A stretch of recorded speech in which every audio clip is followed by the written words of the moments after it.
Welcome to मोरीद IAS. आज का जो हमारा एक्सप्लेनर है वो हमारा डिजास्टर रेजिलियंस पे है। ठीक है, इसके बारे में तो डिजास्टर डिजास्टर रेजिलियंस है, उससे जो भी बॉडीज जुड़ी हुई है, कौन कौन काम करता है, कौन कौन सी बॉडीज से जुड़ी हुई है, वो सारा आपको इसी एक्सप्लेनर में आपको मिलेगा। मैं एक बार पीडीएफ आपको दिखा दूं। ये इसकी पीडीएफ है। ठीक है, सारा, चाहे वो नेशनल लेवल की हो, इंटरनेशनल की ऑर्गेनाइजेशन हो, जो भी बॉडी हो, वो सब इस पे मतलब इस पीडीएफ में आपको मिलेगी। तो इस पीडीएफ को आपको टेलीग्राम चैनल है हमारा, वहाँ से आपको इसको पीडीएफ आप डाउनलोड कर सकते हैं। लिंक इस वीडियो के डिस्क्रिप्शन में लिंक अवेलेबल है। ठीक है, तो हम अपना टॉपिक स्टार्ट करते हैं। बेसिकली हमारा टॉपिक है डिजास्टर रेजिलियंस। ठीक है, तो आपने हाल फिलहाल में न्यूज़ सुनी होगी, होम मिनिस्टर की न्यूज़ है। उन्होंने बोला 2900 पीपल मर चुके हैं। किससे मरे? हाइड्रोमेट्रोलॉजिकल डिजास्टर से मरे।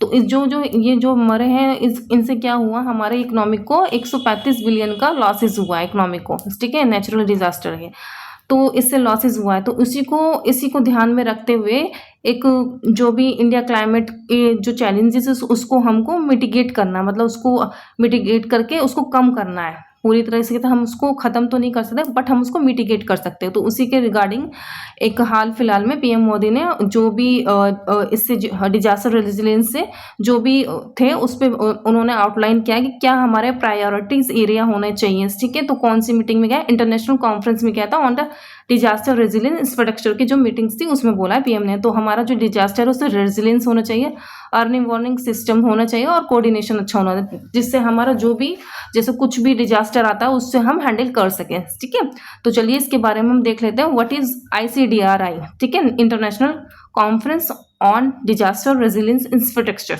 ठीक है, तो चलिए बेसिकली क्या है ये क्या करती है? इसकी जो मीटिंग हुई थी कहाँ हुई थी? नाइस मैंने फ्रांस में हुई थी। ठीक है, नाइस मैंने फ्रांस में इसकी, जहाँ पर पीएम मोदी ने बोला था कि हमें इसको एक्शन लेना चाहिए। ठीक है, और इसने जब इनकी मीटिंग में किसने पार्टिसिपेट किया था? गवर्नमेंट्स हो गया, ऑर्गेनाइजेशन हो गया, इंस्टीट्यूशंस हो गया, मीडिया हो गया, इंफ्रास्ट्रक्चर हो गया और स्टेक होल्डर्स हो गया।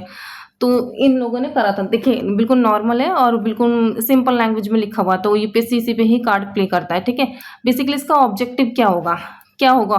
हमें डिजास्टर से लड़ना है, तो उसी को हमें क्या करा? डिजास्टर कहाँ से हो रहा है? क्लाइमेट से रिलेटेड हो गया, तो उसी के इर्द गिर्द ही होगा। Global discourse on the disaster and the climate resilient infrastructure को इसका ऑब्जेक्टिव, इसको क्या करना है? हमें स्ट्रेंथन करना है। ठीक है, और फिर कंडक्ट किसके द्वारा ये कंडक्ट किया गया? Under the कोalition for the disaster resilience infrastructure. ठीक है, इसके द्वारा कंडक्ट किया। बेसिकली ये कॉन्फ्रेंस हुआ था, बट किसने कंडक्ट किया था? इसने कंडक्ट किया था। तो आप ध्यान रखिएगा। ठीक है, तो चलिए अब इसके देख लेते हैं इसके की। हाँ, तो ये हुआ था। फिर इसमें क्या हुआ था? इसमें इसका जो थीम हमारी क्या थी? Shaping the resilient future for the coastal region. मतलब ये हमारी थीम है और ये इंपॉर्टेंट है। ठीक है, shape the resilient future for the coastal region का जो भी है, उसको कोस्टल रीजन का जो भी रेजिलियंस है उसको शेप करना है उसको। ठीक है, फ्यूचर में तो फोकस कौन से एरिया पे इन लोगों ने फोकस करा? कोस्टल रीजन हो गया, जो स्मॉल आइलैंड्स हो गया, ठीक है, आइसलैंड हो गया, डेवलपिंग स्टेट्स हो गया, क्लाइमेट इंड्यूस हजार्ड्स हो गया, इकोनॉमिक स्टेबिलिटी हो गया, इकोलॉजिकल स्टेबिलिटी, सस्टेनेबिलिटी। बेसिकली ये नेचुरल, मतलब बिल्कुल नॉर्मल लैंग्वेज में लिखा, बिल्कुल सिंपल है लैंग्वेज में, तो आपको इसको याद करने की जरूरत नहीं है। बस कोस्टल रीजन सबसे पहला इस पे हाईलाइट किया था, कोस्टल रीजन। तो कोस्टल रीजन का मेन टारगेट होगा। ठीक है, और बेसिकली हम देखते हैं व्हाट इज डिजास्टर रेजिलियंस होता है, क्या होता है बेसिकली? ये बेसिकली क्या करता है? ये refers to the ability of the individual, communities, institution, system to, जो भी होता है वो कहता है एंटिसिपेट करता है हजार्ड को। एंटिसिपेट का मतलब क्या है? जैसे कुछ भी प्रॉब्लम आ रही है, आने से पहले हम उसकी तैयारी करते हैं। ठीक है, लाइक कुछ भी हो सकता है, कोई सी भी प्रॉब्लम है, उससे पहले हम उसकी सारी जितनी भी है हम उसकी तैयारी कर लेते हैं। फिर उसका मतलब फिर क्या होता है? एब्जॉर्ब करता है, एब्जॉर्ब द शॉक्स, उससे जो भी हानि होती है उसके दौरान।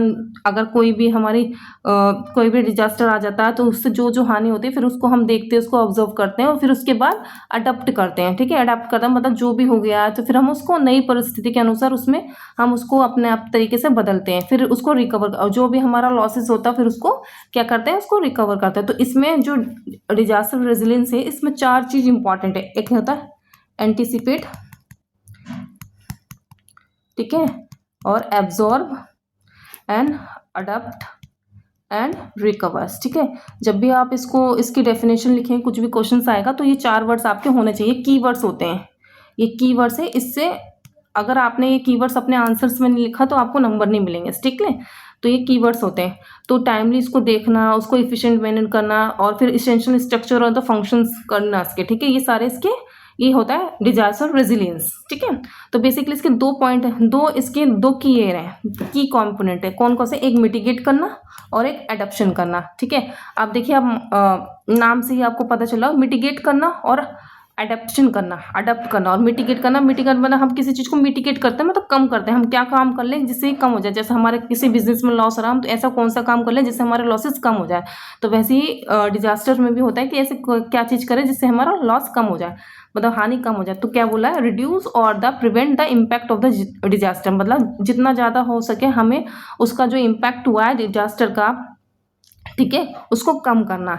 तो बेसिकली क्या होता है, जैसे हम कम कैसे कर सकते हैं, एग्जांपल्स मैंने यहाँ लिखे हैं कैसे, बिल्डिंग अर्थक्वेक रेजिलियंस हाउस, मतलब अर्थक्वेक से जो रेजिलियंस होता है ना हाउस, उसको हम बना सकते हैं, ठीक है। Constructing the flood control dams बना सकते हैं, ठीक है। और हम planting the tree to the prevent the soil erosion, और लैंडस्लाइड्स को हम बचा सकते हैं, लैंडस्लाइड्स होने से बचा सकते हैं, जब हम प्लांट्स को लगा सकते हैं, ठीक है। देन दूसरा इसका की पॉइंट क्या है, अडप्टेशन, ठीक है। अडप्टेशन का मतलब क्या है, हम कहते हैं ना कि हाँ कोई चीज़ हो जाती है तो हमें अडप्ट करने में बहुत टाइम लगता है, तो उसी को एडजस्टमेंट कहते हैं। तो उसी के हिसाब से बोला कि एडजस्ट करना, ठीक है। जैसे adjustment made in the system infrastructure communities to cope up with the respond effectively to disaster risk and the changing climate conditions, ठीक है। उसको क्या करना, जो भी चीज़ें हो चुकी है हम उसको अडप्ट कर लेते हैं, जैसे होती है। जैसे हम अभी क्लाइमेट चेंज के कारण आप देख रहे होंगे फसल की है ना, जैसे क्लाइमेट चेंज हो रहा है, लाइक कभी वर्षा होती है, कभी ज्योग्राफी के पॉइंट ऑफ से मैं लिंक कर रही हूँ, कैसे कभी वर्षा होती है, कभी वर्षा नहीं होती। तो वर्षा नहीं होने के कारण जो भी हम खेती करते हैं तो उसमें पानी की कमी से वो चीज़ें हो नहीं पाती, मतलब उनकी पैदावार हो नहीं पाती। तो अब क्या कर रहा है किसान, ऐसी ऐसी फसल को उगा रहा है ताकि उससे जो पानी हो ना, उसे कम पानी की जो फसलें हैं उगाई जा सके। तो बेसिकली क्या करना, अडप्ट करना है ना, उसको अडप्ट कहते हैं। Like farmer growing draught resistant crop in dry region, ठीक है। जैसे ड्राई रीजन में जो ड्रॉट से होती है ना, ड्रॉट रेजिलेंट मतलब ड्रॉट को सह सकती है, उसको वैसी फसलें को वो उगा रहा है, ठीक है। फिर building house in the slide flood area में, मतलब वो फ्लड एरिया में क्या करता है, बिल्डिंग हाउसेस बनाता है ताकि वो जो फ्लड्स आता है प्रोन एरिया में उससे बचाया जा सके, ठीक है। फिर जो रेन वाटर होता है उसकी हार्वेस्टिंग कर सकते हैं, उसको वाटर स्केर्सिटी एरिया में हम उसको क्या कर सकते हैं, उसको यूज़ कर सकते हैं। तो ये सारे क्या है, सारे पॉइंट्स हैं। आप ऐसे अपने एग्जाम्पल्स में इसको लिख सकते हैं और अपने आंसर को इनरिच कर सकते हैं। मेन पॉइंटर क्या है, जैसे from relief to resilience disaster management, ठीक है। रिलीफ से रेजिलियंट तक हम चले गए, आपदा से अवसर opportunity to from the disaster, ठीक है। जन भागीदारी इन द डिजास्टर प्रिपेंडेंस, जैसे कुछ भी महामारी आती है जैसे, तो सब उसमें क्या जन भागीदारी के, तो ये मेंस के पॉइंटर है, आप इसको अपने मेंस में इनकलकेट कर सकते हैं। अब चलिए, जैसे हमने इसके बारे में अभी ऊपर पढ़ा था ना कि किसके अंडर ये कॉन्फ्रेंस हुआ था, तो coalition for the disaster resilience infrastructure के द्वारा। तो हम इसके बारे में, इस बॉडी के बारे में पढ़ेंगे। बेसिकली ये बॉडी है क्या, ये क्या है, ये ग्लोबल कोalition है, ठीक है। ये क्या करती है, वही इंफ्रास्ट्रक्चर के बारे में है, तो ये इंफ्रास्ट्रक्चर इसका रहेगा, ठीक है। इंफ्रास्ट्रक्चर रेजिलियंस करती है, क्लाइमेट और डिजास्टर रिस्क से बचाती है, ठीक है। इसके ऊपर ही काम करेगी। इसमें बेसिकली 50 मेंबर है और 8 पार्टनर ऑर्गेनाइजेशन है। यूनाइट्स नेशनल गवर्नमेंट भी है, इंटरनेशनल बॉडी भी है, business exchange knowledge and drive research events and disaster religion inspection, ये सब नॉर्मल है, बस एक एक बार पढ़ लेंगे तो इससे आपका काम बन जाएगा। फिर मेंबर को क्या, मतलब जो जो इसमें मेंबर जुड़े होंगे उसको क्या मिलेंगे, ग्लोबल एक्सपर्टीज मिलेगी, ठीक है, फंडिंग भी मिलेगी, टेक्निकल सपोर्ट्स मिलेगा, रिसर्च अपॉर्चुनिटी भी मिलेगा, इनोवेट भी होगा, सोल्यूशन भी, इंटरनेशनल बेस्ट प्रैक्टिसेस होगी वो भी मिलेगा, जो किससे रिलेटेड होगा, क्लाइमेट और डिजास्टर रिस्क से रिलेटेड होगी, ठीक है। फिर ग्लोबल पार्टनरशिप इंक्लूड है, इसमें कौन कौन सी, मतलब इंटरनेशनल लेवल पर कौन कौन सी एजेंसियां इंक्लूड है, जैसे नेशनल गवर्नमेंट हो गया, यूएन एजेंसी हो गया, मल्टीलैटरल डेवलपमेंट बैंक्स होंगे, प्राइवेट सेक्टर बैंक प्लेयर्स होंगे, ये सारे होंगे। फिर इसका सेक्रेटेरिएट का है न्यू दिल्ली में, ठीक है, इंडियन सेक्रेटरी, वहाँ पर इसका सेक्रेटेरिएट है। इसका ऑब्जेक्टिव क्या है, वही बेसिकली वही ऑब्जेक्टिव जो हमारे जो क्लाइमेट हो गया, डिजास्टर रिस्क हो गया, उसको इंफ्रास्ट्रक्चर का बहुत ही रेजिलियंस बना दो, मतलब उसको सह सके, ठीक है। और फिर सस्टेनेबल को, डेवलपमेंट को और डिजास्टर इंस्पेक्शन को सस्टेनेबल बना सके। की पॉइंट्स क्या है इसके, सॉरी की रिपोर्ट्स क्या है इसकी, की रिपोर्ट्स क्या है, ग्लोबल इंफ्रास्ट्रक्चर रेजिलियंस रिपोर्ट इसकी रिपोर्ट्स है, ये इंपॉर्टेंट है, इसको याद रखिएगा, ठीक है।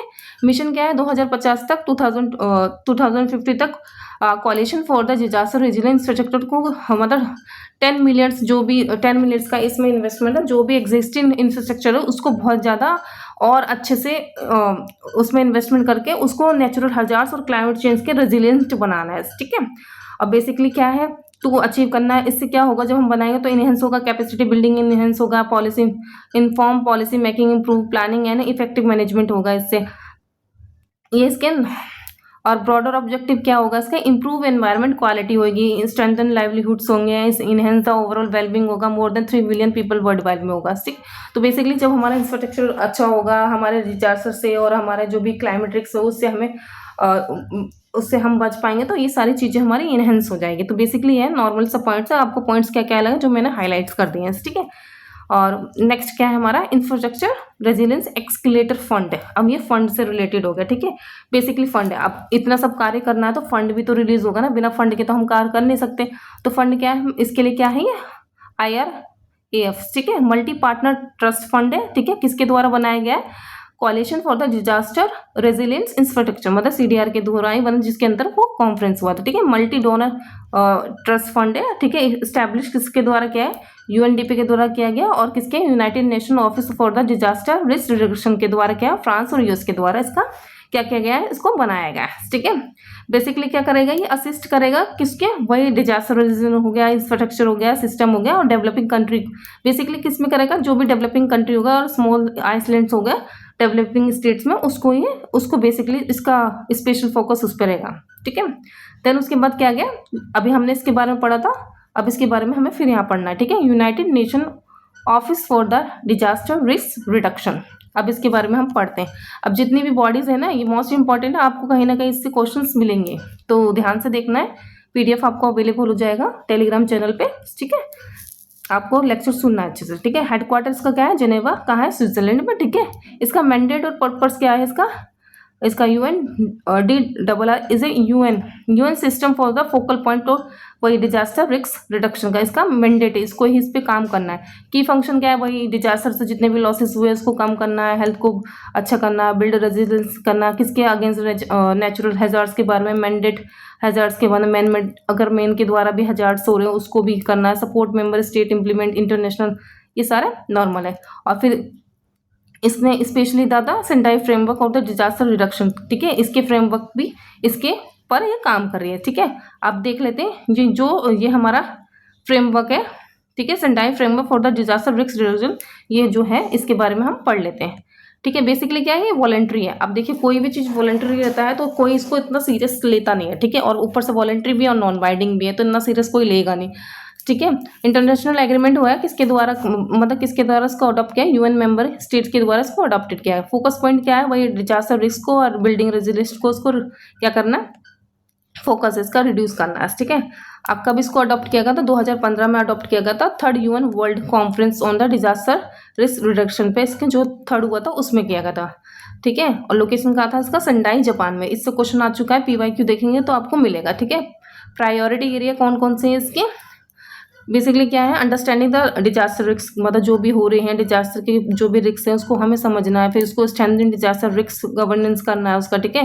Investment in the disaster risk reduction for the resilience, उसमें इन्वेस्टिंग करना है, सॉरी इन्वेस्टमेंट कर रहे हो, investing in the disaster risk reduction for the, उसकी इन्वेस्टिंग करना है, ठीक है। Enhancing the disaster preparedness for the effective response, ठीक है। प्रमोट करना principle of the building back better, ठीक है। एक कहते हैं ना कि अगर आपको किसी चीज़ लाइक किसी के साथ एक बैक सपोर्ट होना चाहिए तो उसी के लिए ही काम कर रहा है कि हमें ऐसा करना है ताकि इसका बेटर रहे, ठीक है, तो ये सपोर्ट करता है। तो जो भी हमारे 3 कॉन्फ्रेंस हुए थे उसके बारे में हम देख लेते हैं एक एक करके, ठीक है। पहले कॉन्फ्रेंस कब हुआ था, ठीक है, United nation world conference on the disaster risk reduction बस, ठीक है। पहला कॉन्फ्रेंस कहाँ हुआ था, 1994 में था, योकोहामा कहाँ है, जापान में, वहाँ पर। इसका आउटकम क्या हुआ था, योकोहामा स्ट्रेटजी आई थी फॉर सेफर वर्ल्ड के लिए, ये आती है। फर्स्ट ग्लोबल गाइडलाइन थी डिजास्टर रिस्क रिडक्शन पे, ठीक है, पहला ये होगा। सेकंड कॉन्फ्रेंस कब हुआ था, 2025 में हुआ था, कॉब में होग्यो जापान में हुआ था। इसका आउटकम क्या था, होग्यो फ्रेमवर्क हो गया आया था 2005 और उससे लेकर 2015 के लिए, ठीक है, मतलब बेसिकली 10 साल के लिए आया था। फोकस क्या था, वही नेशनल बिल्डिंग करना, रेजिलियंस करना, ठीक है, उस पर। फिर हमारा जो थर्ड आया था, थर्ड में ही हमारा Sendai framework disaster risk reduction आया था, ये हमारा इंपॉर्टेंट है, ठीक है। तो इसका मैंडेट क्या था, मतलब इसका लैंडमार्क ये 15 साल के लिए आया था, ग्लोबल स्ट्रेटेजी है, ठीक है, और डिजास्टर रिस्क रिडक्शन पे ये रहा, ठीक है। बेसिकली ये वॉलंटरी और नॉन बाइंडिंग है, तो इतना मतलब है लिखा हुआ है तो फॉलो हो भी सकता है और नहीं भी हो सकता है। चलिए अब नेक्स्ट पे देख लेते हैं, global assessment report on the disaster risk reduction पे गार, इसको बोलते हैं गार 2025। किसके द्वारा पब्लिश किया जाता है, United nation office for the disaster risk reduction के द्वारा इसके पब्लिश किया जाता है रिपोर्ट्स को, ठीक है। इसका नेचर क्या है, फ्लैगशिप है, बाइनियल रिपोर्ट है, ठीक है, बाइनियल रिपोर्ट है। थीम इसका क्या है, resilience, peace, investing and financing for our future, ये इसका थीम है, इसको याद रखना है, ठीक है। और की फाइंडिंग क्या है इसकी, बेसिकली इसने की फाइंडिंग क्या है, इसकी जो रिपोर्ट्स आई उसकी की फाइंडिंग क्या थी, इसने डायरेक्टली बताया है कि 1970 से लेके 2000 तक कम से कम 70 से 80 बिलियन पर ईयर का मतलब लॉसेस हुआ है। फिर 2001 से लेकर 20 तक इसमें इंक्रीज हुआ है कितना, 180 से लेकर 200 पर ईयर का इसमें डिजास्टर लॉस हुआ है हमारा, ठीक है। तो ये क्या करता है, इससे जो ये आंकड़े क्या बताते हैं, ये आंकड़े इसलिए बताता है कि जो हमारा लॉसेस हो रहा है एक शार्प प्राइस देता है, इकोनॉमिक का लॉसेस के बारे में बताता है कितना हमारा लॉस हो रहा है। और अगर हम ये लॉस को बियर कर लेंगे तो हम अपने इकोनॉमिक को इसमें लगा देंगे तो हमारी इकोनॉमिक और ज़्यादा बूस्ट हो जाएगी, ठीक है। तो जो भी इकोनॉमिक से लाइक सोसाइटिकल इशू हो गया और बेरोजगारी, एम्प्लॉयमेंट, तो वहाँ पर हम उसको अच्छे से काम कर सकते हैं, बट हमें ये भी हैंडल करना है। तो ये गार है, ठीक है। चलिए अब ये देख लेते हैं, principal secretary of the prime minister doctor PK Mishra reaffirm India commitment, मतलब जो पीके मिश्रा है उन्होंने फिर से बताया कि इंडिया का कमिटमेंट क्या है ग्लोबल डिजास्टर रेजिलियंस के लिए। जो 8 global platform for the disaster reduction in Geneva में, तो उसने दोबारा से बताया कि हमारा डिजास्टर के ऊपर रेजिलियंस के ऊपर हमारा काम हो रहा है। तो वो जो 8वीं ग्लोबल प्लेटफॉर्म ऑफ द जो डिजास्टर रिस्क रिडक्शन हुआ था जिनेवा में, वहाँ पर इन्होंने दोबारा से रिअफर्म किया, दोबारा से स्टेटमेंट को दोहराया कि हाँ हम लोग काम इस पर कर रहे हैं, ठीक है।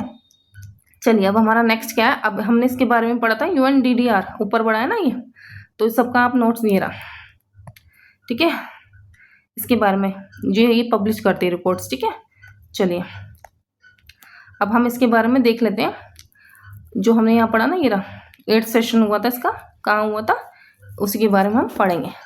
8th session of the global platform for the disaster risk reduction कहाँ हुआ था हमारा, ये ऑर्गेनाइजेशन किसने किया था, किसने, UNDRA ने, मतलब United nation office for the disaster risk reduction ने इसको ऑर्गेनाइज किया था। कहाँ हुआ था, स्विट्जरलैंड में जिनेवा में। बेसिकली ये है क्या, इसके बारे में हम देख लेते हैं। Global platform for the disaster risk reduction GP 2025 8th session था इसका, ठीक है। कहाँ हुआ था, जेनेवा और स्विट्जरलैंड में। कब हुआ था, 2 से 6 जून को 2025 में, ठीक है। इसको को चेयर किसके द्वारा किया गया था, government of Switzerland, United nation office of the, मतलब को चेयर किया था, ठीक है, स्विट्जरलैंड के द्वारा भी और United nation office for disaster risk reduction के द्वारा को चेयर। फिर इसका थीम क्या था, everyday count act for resilience today, ये इसका थीम है। चलिए अब फिर उसके बाद हमारा जो हमारी मिनिस्ट्री ऑफ होम अफेयर है उसने डिजास्टर मैनेजमेंट अमेंडमेंट बिल 2040 का बारे में आपने सुना होगा, ठीक है। तो इसके क्या क्या लेजिस्लेटिव डेवलपमेंट हुआ है वो जरा हम देख लेते हैं, ठीक है। तो basically disaster management amendment act आया था 2025 में, और ये फोर्स में कब आया था, ये हमारा आया था 9 अप्रैल 2025 को ही फोर्स में आ गया था। उससे पहले इसका ओरिजिनल कब था, ये ओरिजिनल 2005 वाला था, ठीक है। पार्लियामेंट से ये पास हो गया था और प्रेसिडेंट ने अपना असेंट भी दे गया था 20 मार्च को 2025 को, ठीक है। और फिर इसका क्या है, इंस्टीट्यूशनल रिस्ट्रक्शन क्या हुई इसके बाद, मतलब जो हो गया इसका डिजास्टर, तो इसके क्या हुआ, इसने स्टैचुरी बॉडी किसको किसको मिला है, प्रोवाइड द स्टैचुरी स्टेटस, ठीक है, नेशनल क्राइसिस मैनेजमेंट कमेटी को मिला है और हाई लेवल कमेटी को, तो ये इन दोनों को मिला है। तो इससे क्या होगा, ये एम्पावर करेगी, किसको एम्पावर करेगी, मतलब नेशनल डिजास्टर मैनेजमेंट अथॉरिटी को एम्पावर करेगी। किस लिए एम्पावर करेगी, जो भी एक्शंस लेने होंगे, जो भी काम करने होंगे तो वो कर सकेंगे, ठीक है। और स्टेट DMs की भी रिलेटिंग, ठीक है, डिजास्टर मैनेजमेंट अथॉरिटी जो स्टेट की होगी उसको भी, ठीक है। एंड उसके साथ साथ ये क्या करेगी, प्रिपेयर करके डिजास्टर प्लान्स को जो भी एग्जीक्यूटिव कमेटी के द्वारा तैयार किए गए, ठीक है। Urban disaster governance provision for the urban disaster management authority, ठीक है, ये भी इसको भी ये लोग भी करेंगे, ठीक है। State capital and large municipal corporation sites reflect the rising urban vulnerability, heat wave, floods, तो इसके मतलब जो भी है ये भी काम, मतलब स्टेट में भी होगा, अर्बन में भी होगा, स्टेट लेवल पे भी होगा, नेशनल लेवल पे भी ये सारे काम करेंगे। तो चलिए जो नेशनल लेवल पे है पहले हम इसको देख लेते हैं, ठीक है।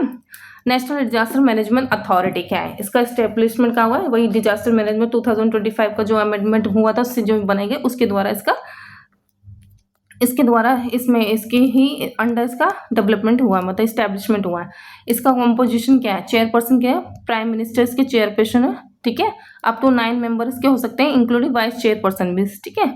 क्या करेगा ये काम, क्या करेगा, प्रिपरेशन होगा, डिजास्टर प्लान्स को प्रिपेयर करेगा, मतलब नेशनल लेवल पे जो डिजास्टर प्लान होगा उसके लिए, स्टेट लेवल पे डिजास्टर प्लान होगा वो प्रिपेयर किया जाएगा SDMA के द्वारा, ठीक है, मतलब स्टेट डिजास्टर मैनेजमेंट अथॉरिटी के द्वारा, ठीक है। और फंक्शन क्या है, फंक्शन वही सारे होंगे जो हम शुरू से ऊपर से पढ़ते हुए आए।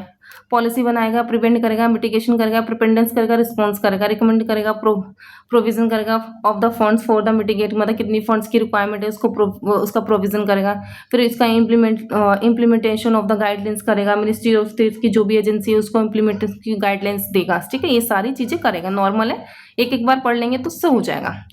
अब हम नेक्स्ट से हम ये देख सकते हैं, मोस्ट इंपॉर्टेंट यहाँ से क्वेश्चन आता है, list of the body headed by the prime minister of India, मतलब प्राइम मिनिस्टर जो है हमारे PM मोदी, वो कौन कौन सी बॉडी को चेयर करते हैं, कौन कौन से, nuclear command authority, department of atomic energy, department of space, national disaster management authority NDMA, council of the scientific and the industrial research CSIR, NITI Aayog को भी करते हैं, नेशनल गंगा काउंसिलिंग, ठीक है, रिप्लेस बाय द NGRVA। अभी हम आगे पढ़ेंगे, आगे आने वाली है, ठीक है। इन सारी बॉडीज को क्या करते हैं, प्राइम मिनिस्टर चेयर करते हैं। सेवरल की bodies in India headed by the prime minister, including, ये तो करते हैं, ठीक है। इसके साथ साथ और भी है, देखिए, न्यूक्लियर कमांड अथॉरिटी, ठीक है, department of atomic energy, department of space, national disaster management, ठीक है, NDMA, काउंसिलिंग ऑफ द, ये हम पढ़ चुके हैं, नीति आयोग, ये हमने पूरा यहीं लिखा था, यहाँ पैसेज में ये लिखा हुआ है, ठीक है। चलिए अब हम इसका पढ़ लेते हैं। अब हम इसके बारे में पढ़ते हैं। 63rd meeting of the NMCG, green signal to key project to environment flow in Ganga tributaries, ठीक है। गंगा के बारे में, गंगा तो नेशनल गंगा काउंसिलिंग के बारे में पढ़ेंगे, इससे रिलेटेड ही ये है, ठीक है। जो चलिए अब उसके पढ़ते हैं। नेशनल गंगा काउंसिलिंग, ठीक है, कॉन्स्टिट्यूट की गई है किसके, मतलब जो काउंसिलिंग बनाई है किसके अंडर बना, एनवायरमेंट प्रोटेक्शन एक्ट है 1986 का, उसके द्वारा ही बनाई गई है, ठीक है। और इसको चेयर कौन करता है, प्राइम मिनिस्टर इसको चेयर करते हैं। बेसिकली इसकी रिस्पॉन्सिबिलिटी क्या है, प्रिवेंटिंग करता है पोल्यूशन से, ठीक है, उसको रिजुनेट भी करता है गंगा रिवर बेसिन को, ठीक है, इंक्लूडिंग उसकी जो भी ट्रिब्यूटरी है उसके शासन, मेन रिवर और ट्रिब्यूटरी आल्सो, ठीक है। Empower the task force of the Ganga river, ठीक है। अब ये दूसरी बॉडी है, ठीक है, ये हाई लेवल कोऑर्डिनेशन बॉडी है, ठीक है। चेयर कौन करता है इसको, जल शक्ति मंत्रालय करता है, ठीक है। इसका रोल क्या है, नेशनल गंगा काउंसिलिंग की जो पॉलिसी है, डिसीजन है, उसको क्या करता है, उसकी एक्शनेबल स्ट्रेटेजी करता है, उसको ट्रांसलेट करता है, उसकी जितनी भी इसने बॉडीज जो भी इसने पॉलिसी बनाई है उसको ट्रांसलेट करता है। Task national mission for clean Ganga, ठीक है, इम्प्लीमेंटेशन आर्म है किसका है, नेशनल गंगा काउंसिलिंग का, ठीक है। रजिस्टर है the society under the society registration act, मतलब ये जो है नेशनल, ये किसी के सोसाइटी के अंदर एज अ सोसाइटी रजिस्टर की गई है। इसका फंक्शन एरिया क्या क्या है, चलिए देख लेते हैं, वही सारे फंक्शन एरिया होंगे। अगर रिवर से रिलेटेड तो क्या होगा, उसका पोल्यूशन, उसका एग्जीक्यूट करेगा प्रोजेक्ट को, जैसे कौन कौन से प्रोजेक्ट, जैसे सीवेज ट्रीटमेंट हो गया, प्लांट हो गया, रिवर फ्रंट हो गया, डेवलपमेंट हो गया, अफॉरेस्टेशन हो गया, इंडस्ट्रियल इन्फ्लुएंट कंट्रोल हो गया, जैसे इंडस्ट्री से जो भी पानी या कचरा सब बहाया जाता है ना, उसको भी क्या करेगा, कंट्रोल करेगा। Work in coordination with the state, district और लोकल बॉडी से ही कंडक्ट कर, मतलब उससे कोऑर्डिनेट करके ही काम करेगा, ठीक है। चलिए अब नेक्स्ट देख लेते हैं, national crisis management committee. Basically ये स्टैच्यूटरी बॉडी है, किसके अंदर आते हैं, डिजास्टर मैनेजमेंट के अंदर आते हैं, जो अभी हम पढ़ चुके हैं 2025 में इसका बनाए, ये हम यहाँ पर पढ़े ना, नेशनल क्राइसिस मैनेजमेंट कमेटी, ठीक है। ये एक हाई लेवल अपेक्स बॉडी है गवर्नमेंट ऑफ इंडिया की, और कैबिनेट सेक्रेटरीट के द्वारा इसको बनाई गई है। रोल फंक्शन क्या होगा, बेसिकली वही होगा, नाम से मिलता जुलता है तो वही होगा। Responsibility for the effective coordination and the implementation of the relief measures during the natural disaster और मैन मेड डिजास्टर, ठीक है। हाई लेवल कमेटी, अभी हमने इसको पढ़ा ना, ये रहा, ये हाई लेवल कमेटी। चलिए, अब हाई लेवल जो कमेटी है वो क्या करेगी, ये डिजास्टर से रिलेटेड रिस्पॉन्स करेगी, रिलीफ करेगी in the central government body को, ठीक है, डिसाइड करेगी, रिलीज करेगी ऑफ द फंड को, release of the fund from the national disaster response fund से रिलीफ फंड को रिलीज करेगी, ठीक है। जो भी स्टेट्स अफेक्टिव होंगे, जो भी डिजास्टर से, उसको ये फंड रिलीज करेगा। तो बेसिकली ये स्टैच्यूटरी बॉडी है, ठीक है। चेयर कौन करता है इसको, होम मिनिस्टर चेयर करती है, ठीक है, होम मिनिस्टर चेयर करते हैं, स्टैच्यूटरी बॉडी है, ठीक है। मेंबर्स के कौन कौन से, union finance minister, union agriculture minister, vice chairman NITI Aayog, union home minister, secretariat, special invitee is secretariat role, senior officer from ministry of home affairs, ठीक है, सारे इसके मेंबर हैं। Ministry of finance, other concern ministry. अब चलिए हम ये वाला पढ़ लेते हैं, नेक्स्ट हमारा लास्ट ही है, इसके बाद हमारा ये कवर हो गया, ठीक है। अब ये हमारा क्या, अथॉरिटी, कौन कौन सी authority, allocation of the business rule 1961 was the amend in 2002 में, ठीक है। जो हमारा इसने क्या करा, इसने ट्रांसफॉर्म किया था, ट्रांसफरिंग डिजास्टर मैनेजमेंट, ठीक है। इसने किसको दे दिया था, डिजास्टर मैनेजमेंट का जो कोर किसको दे दिया था काम करने, होम मिनिस्टर को दे देगा, इंक्लूडिंग ड्रॉट का जो पार्ट था वो अभी भी ministry of agriculture he deal कर रही है, ठीक है। तो इसने क्या करा था, जो भी ट्रांसफर कर दिया था डिजास्टर से मैनेजमेंट से, जितने भी जो थे वो उसको कर दिया था मिनिस्ट्री ऑफ होम अफेयर को, ड्रॉट को छोड़कर ड्रॉट मिनिस्ट्री ऑफ एग्रीकल्चर में। तो याद रखिएगा, नहीं तो वो पूरा ही क्वेश्चन जब बनाएगा यूपीएससी या कोई भी स्टेट पीसीएस, तो वो कर देगा कि इसके अंदर इंक्लूडिंग द ड्रॉट हो जाएगा, ठीक है। देन उसके बाद आता है मिनिस्ट्री ऑफ होम अफेयर्स, ठीक है, जो हमने यहाँ पढ़ा, ठीक है। Serve as the main coordinator body of the disaster management, ठीक है। मेन बॉडी तो है इंडिया, बट इसके अलावा और भी बहुत सारे क्रूशियल रोल है, नोडल एजेंसी है जो काम करती है डिजास्टर से रिलेटेड, लाइक वो हम देख लेते हैं, like cyclone, flood, earthquake, landslide, ये किसके अंदर आते हैं, ये होम मिनिस्टर के अंदर आती है, ठीक है। एपिडेमिक एंड बायोलॉजिकल डिजास्टर किसके अंदर है, ministry of health and family welfare, ये भी एक तरीके का है, डिजास्टर से ही तो है, लाइक कोविड हुआ था एक तरीके का डिजास्टर ही तो था, बट वो हेल्थ से रिलेटेड था, ठीक है। तो ये सारी मिनिस्ट्री है। केमिकल एक्सीडेंट इंडस्ट्रियल, ठीक है, ministry of environment, forest and climate change, ठीक है, इसके द्वारा डील किया जाता है। Railway accident ministry of railway के द्वारा गया, air accident ministry of civil aviation, ये सारा डिजास्टर ही है, ठीक है। Oil spill, marine pollution ministry of shipping, ठीक है, मिनिस्ट्री ऑफ पोर्ट, शिपिंग और वाटरवेज के द्वारा। न्यूक्लियर और radiological emergency department of atomic energies, ठीक है। Space related hazard department of space, ठीक है। तो जितने भी हजार्ड से वो मतलब ये लोग तो करते हैं, इसके साथ ये वाली बॉडी भी अपने अलग अलग कार्य करते हैं, ठीक है। ये सारा मैंने आपको पढ़ा दिया है। तो ये सारा अब देखिए यूपी कौन कौन से एग्जाम कंडक्ट कराता है, ये सारे यूपीएससी के थ्रू एग्जाम कंडक्ट होते हैं। तो ये हमारा पूरा जो हमने टॉपिक डिस्कस करा है, ये पूरा एक्सप्लेन हो गया है। आप चाहें तो इसके नोट्स भी बना सकते हैं, और पीडीएफ हमारा टेलीग्राम चैनल पे है, वहाँ से जाके आप इसको डाउनलोड भी कर सकते हैं, और डाउनलोड करने के बाद आप अपने नोट्स भी बना सकते हैं। तो आज का हमारा टॉपिक ये यहाँ पर कवर हो गया। नेक्स्ट टॉपिक, नेक्स्ट एक्सप्लेनर कौन सा चाहिए आप हमें कमेंट कर सकते हैं, ठीक है, तो हम उस पर डिस्कस कर सकते हैं। तो चलिए आज के लिए इतना, कल फिर मिलते हैं नए टॉपिक के साथ। Best of luck.